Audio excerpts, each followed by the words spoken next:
wasaaradda gargaarka iyo maareynta musiibooyinka Galmudug ayaa kulan u qabatay guud ahaan hay'adaha gargaarka ee ka howlgala Galmudug kaas oo lagu gorfeynayay xaaladda bini'aadanimo ee Galmudug ka jirta halka ay maraysay iyo waliba waxyaabaha loogu talagalay in laga jawaabo baahiyaha sida warbaahinta uu sheegay wasiirka wasaaradda gargaarka iyo maareynta musiibooyinka Galmudug Asad Badal Cilmi oo saxaafadda la hadlay markuu kulanku soo idlaaday waxyaabaha lagu la fuqray kulanka waxa kamid ah dacdooyinka meelaha qaar ka dhacay xaraale gurceel oo runtii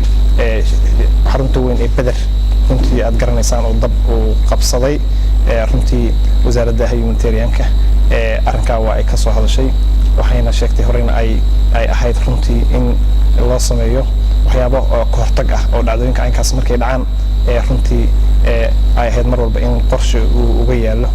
dawlad goboleedka iyo dhammaan hay'adaha samafalkaba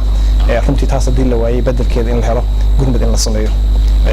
meelihii musiibooyin ay ka jiraan arrinkaas kale musiibo lagu tilmaami karaa runtii waxyaabaha aan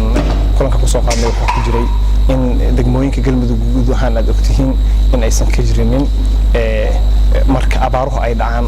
in aysan jirin runtii qayladaan inta la sameeyo in la gurmado oo wax la raadiyo runtii ma ahane wax nooga sii meel yaalay oo isaro oo kale oo runtii si emergency ah aan ugu baxsano in aysan jirinin runtii waxyaabaha dhalilaha bay kamid ahaayeen laakiin waxa kulanka runtii lagu soo qaaday oo lagu adkeeyo la isku faray in la helo hada kadib runtii laga helo caasimadda oo ay jiraan istoorada sida WFP hay'adaha midka loo diray oo lagu la faray in ay xarunta dawlad goboleedka Galmudug ee Dhuusamreeb oo kaydkaas oo jiro oo loo baahan yahay muhiim ay tahay in loo baxsado arrimaha xiraale waxa la sameeyay si wada jir assessment wasaaradda ay hogaaminaysay iyo hay'adaha samafalku runtii inay sameeyaan indhayn arrinka ay ku soo sameeyaan waa uu suurtagalay in gurmad degdeg ah meelahaas la gaarsiiyo insha Allah waxa qorshaha runtii yaala ayuu qayb ka yahay guud ahaan waxa la oran karaa kulanka maanta waa uu qabsoomay waxa jira guddi loogu talagalay abaaraha iyo arrimahan degdega ee ka jira runtii arrimahan ka jira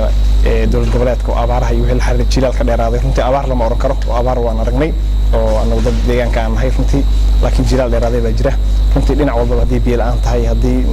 baahida mid dadeed hadii tahay mid dunyada runtii in la sameeyo guddi ka howlgala oo ay runtii wasaaradda humanitarianka ay soo magacaabayso waxyaabo kale la isku gartay insha Allah ayna hogaaminayso oo wasaaradda humanitarianka guddi ay lead gareynayso in la soo magacaabo xubno kooban oo hay'adaha samafalka isku jira wasaaradda ministry iyo wasaaradda humanitarianka xubnaha guddiga hogaamin doona